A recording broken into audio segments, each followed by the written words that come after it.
WWE have pulled talent from an ECW tribute show. A released NXT star has announced their in-ring return, and a popular AEW star has said they would never accept a WWE deal. Stay tuned for the news. We are back. We're back once again. We have been away. We've had our coffee. We feel refreshed. We definitely didn't just press stop and then restart. That's not how things work. That's not how things work. We're back talking about a WWE talent, right, Tom? It's been pulled from an ECW tribute show. Now, usually these sort of things, it's a surprise in the first place that WWE has pulled, or a talent that is signed to WWE is on a independent show. That's an uncommon thing. But in this case, we're talking a bit about Devon Dudley. Now, he is an NXT producer. He's not an on-screen talent, so it's not maybe too much of a surprise that he might have been on an independent show. But he was scheduled for Battleground Championship Wrestling's tribute to the Extreme this past weekend. But he wasn't there. No, he wasn't. So this was going to take place at the 2300 Arena. Bully Ray taking on Matt Cardona, who, by the way, to annoy people at an Extreme Championship Wrestling tribute show, turned up with the WWE ECW title belt around his waist.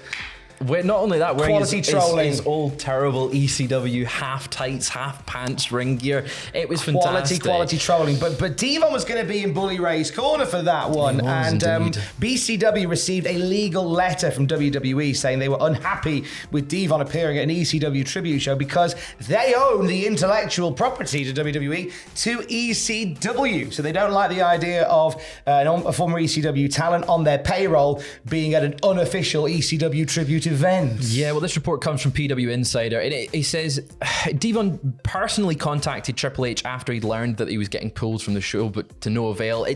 To me, that's quite surprising, because at first you would expect that Triple H would maybe just go to Devon and go, yeah, can you not appear on that show, please? Rather than sending a legal letter that's kind of a lot scarier. Well, it seems like it could have been a case that it happened above the heads of people. Yeah. I wouldn't be surprised, and this is just me spitballing, this was something that Devon booked without clearing it. What's the old phrase? Seek forgiveness, don't ask permission. Yeah, don't ask permission. So I think this was he thought, maybe Devon thought, you know what, if I ask, they'll say no, just book us, we'll be all right. Just pretend he's someone else. He's not Devon.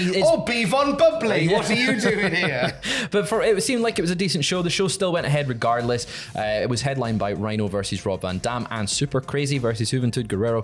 There was also so many classic ECW talents. It felt like a proper tribute to ECW show. Better than, a Hardcore Justice that TNA did years and years ago. Or even One Night Stand. It felt very One Night Stand in the names that are on there. Yeah, Too Cold Scorpio, Raven, Pitbull, Gary Wolf, Shane Douglas, Bill Alfonso was there, the Sandman, Todd Gordon, Sabu, whole bunch of names there. But no, the old legal letter put pay to the appearance of Devon Dudley. What I love about this as well is that we do the classic SmackDown review on the podcast feed on a Saturday morning. Myself and Matthew Gregg, we've been watching every SmackDown from the beginning. We're into 2001. We've just seen the debut of ECW on TV, and the legal blow up from that, because they put the ECW logo on TV. They played Harry Slash and the Slash Tones, This Is Extreme. They had the ECW roster, the ECW logo.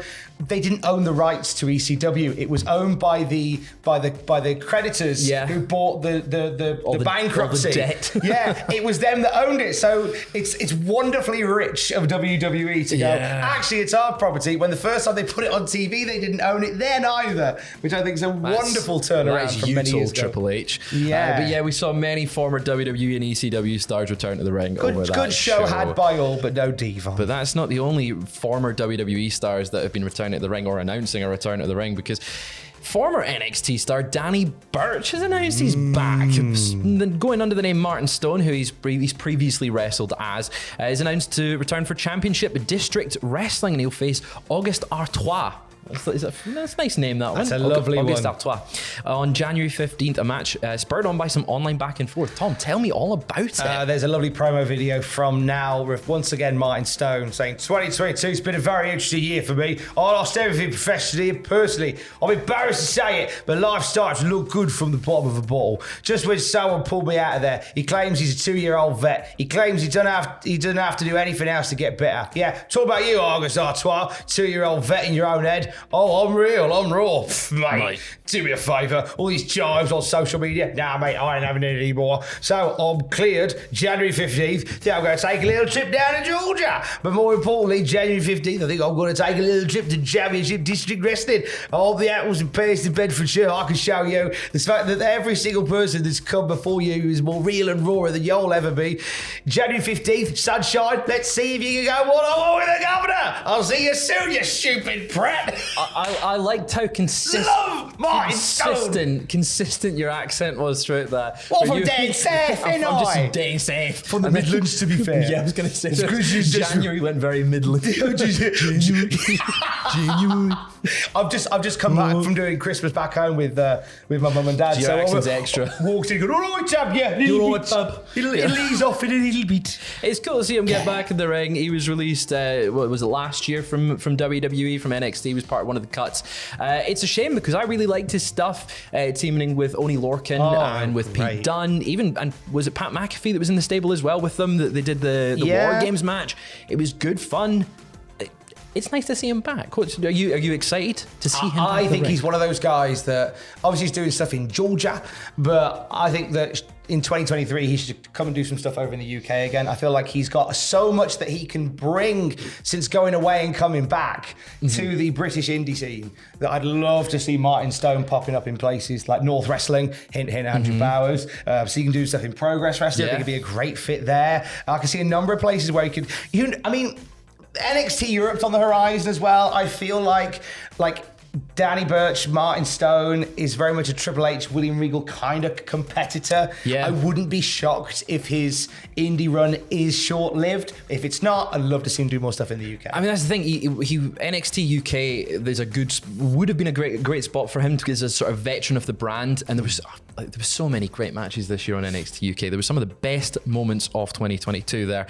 And speaking of that, that's the plan for Raw next week. There'll be no live Raw, and instead it'll host the absolute best of 2022. What would you like to see on there? Well, I mean, they've kind of teased what we may see, which is things like Logan Paul's in-ring debut, Stone Cold Steve Austin's in-ring return as well. Will they show the final match of Vince McMahon? Nope, of course definitely not. Nope. There have been some absolute in-ring bangers. I'd like to see Sheamus and Gunter get highlighted from Clash of the Castle in Cardiff. Would love to see the SummerSlam match from Roman Reigns and Brock Lesnar highlighted as well. I thought that was probably the best match they've had. Edge has been great as well in his comeback, which as you guys spoke about yesterday, comeback isn't too far away once more.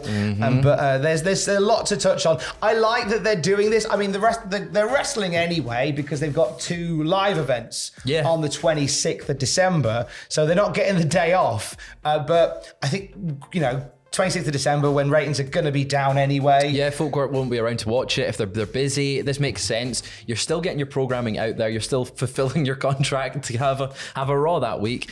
Plus, it allows not just I don't want to say a reset, but a nice sort of start to the new year. We kick off with a brand new Raw rather than carrying over all the storylines. I want to see Sheamus versus Gunter on there. It should give us that from Clash. I was so jealous that you were there getting to see that live. Mate. The noise that those two made, it was incredible. But it's because, like I said, while that's happening, there's no rest for the wrestlers.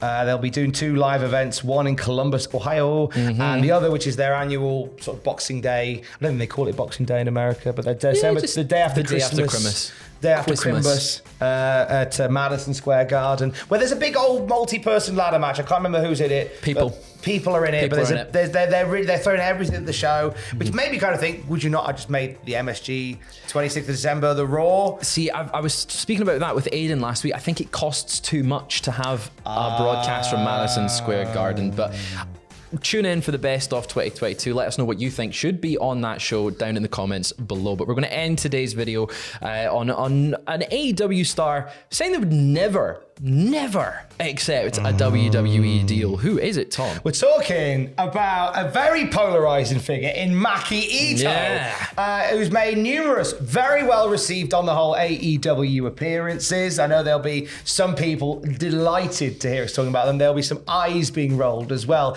I, for one, love Maki Ito. I think a great character. She was speaking via a translator to Steve Fall from WrestlingNews.co. And when asked if she'd ever received an offer from WWE, Maki Ito said, The reason she became this popular is thanks to AEW. Now, whatever happens, even if WWE gives her a cheeky offer from nowhere, she would not accept it. She would stay right beside AEW all the way. She talked about some of her goals for 2023, which included getting a championship and getting over to America and being on AEW television again. And I think that desperately needs to happen. Yeah, long time overdue. It feels like, I mean, yesterday we were speaking, Saraya wants to bring women's tag titles to AEW. I feel like Maki Ito would fit that spot perfectly. In fact, she says she feels maybe a tag team title bet would be really nice. Yeah. Which, that could be a perfect spot in AEW. Get her back in there, get some tag titles on the, on the go. Sorted.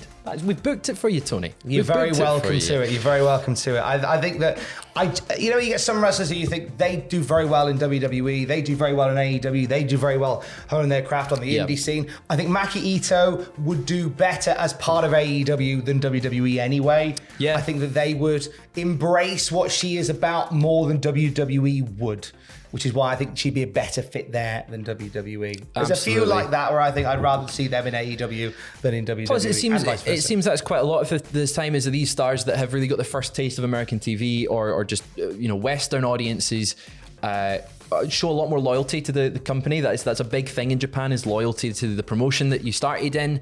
It was the same with Takeshita when he was speaking to us actually back in August. He says, WWE, not thinking about it. AEW is where I want to be just now, and we've seen how that's gone. He's in AEW now, so that's it. We're going to round off today. We're done.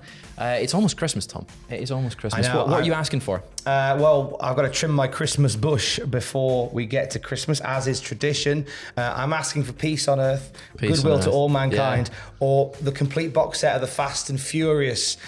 Whichever comes my way, I'm perfectly happy with. That sounds good. Well, all I'm asking for is folk to go and watch the complete history of WWE. I'm plugging it again because it's really, really good. Go and watch it. It's a phenomenal documentary piece. So yeah, thank you for watching it. Thank you for watching the news. We will be back tomorrow. We'll be back tomorrow. It will be me and you tomorrow. Is Ross coming in tomorrow? I'm back tomorrow. I don't know who's in on with me. I think it might be you and Ross. I will see you then. In the meantime, see you later.